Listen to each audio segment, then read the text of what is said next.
pero es que por aquel entonces rara era la semana en la que al menos un presidente no hacía unas declaraciones salvajes que hacían estallar a la prensa, a los aficionados.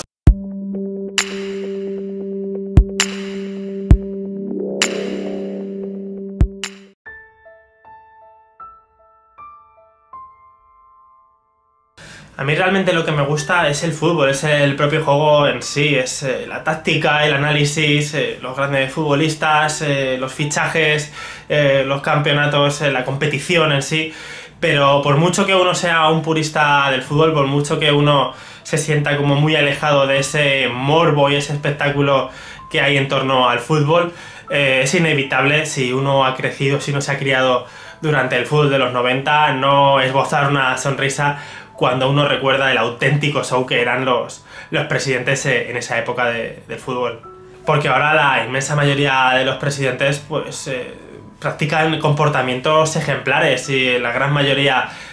prefieren pasar inadvertidos, estar lejos del foco mediático, pero es que por aquel entonces rara era la semana en la que al menos un presidente no hacía unas declaraciones salvajes que hacían estallar a la prensa, a los aficionados y montar, pues, lo que comentaba hace un momento, su propio show. Me viene, por ejemplo, a la cabeza Joan Gaspar con sus típicas y habituales salidas de tono y aquellos tremendos aspavientos que realizaba en todos los palcos del fútbol español, y sobre todo aquellas míticas imágenes tan bizarras de Gaspar y varios directivos más cumpliendo la promesa de que si el FC Barcelona levantaba la Copa de Europa en Wembley en el año 92, pues lo celebrarían bañándose en el río Támesis, allí en Londres. Estábamos en la UBI. Nadie daba un duro por nosotros. Yo entrego a ustedes un Betis libre,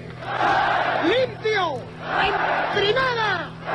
de ustedes. Inolvidables también las imágenes de Manuel Ruiz de Lopera con el teléfono en la mano y solicitando un crédito urgente de 800 millones de pesetas en el tiempo récord de 25 minutos para salvar al Betis de una quiebra que era inminente. Las anécdotas de todos los futbolistas, incluso como él mismo contaba aquella mítica fiesta de cumpleaños de Benjamín. Los jugadores empezaron a tirarse uno por el balcón, el otro por la ventana,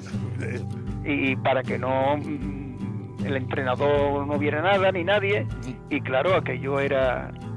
horrible, ¿no? Como olvidar también a la familia Ruiz Mateos entrando en el Rayo Vallecano con José María y Teresa Rivero a la cabeza, con esos chanchullos que tenían tan grandes con sus empresas y que intentaban disimular a través de las cuentas del Rayo Vallecano, y ese enfrentamiento con Boyer que incluso llevó a un anuncio de Dul con el Rayo y llevó a la gran pantalla en televisión.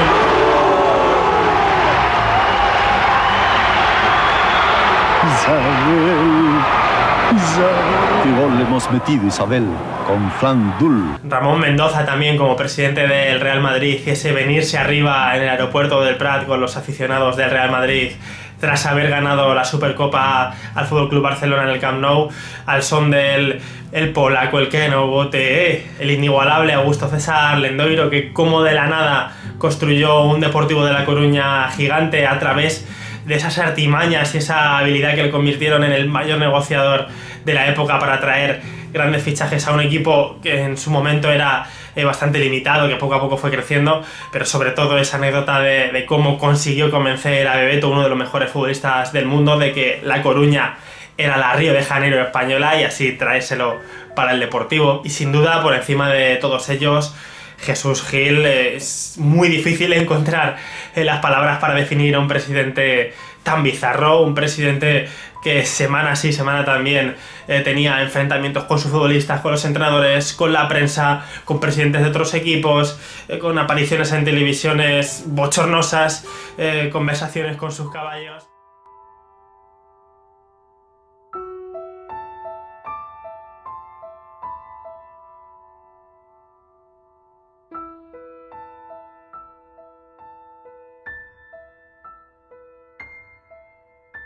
¿Y tú qué anécdotas recuerdas de los presidentes de los 90?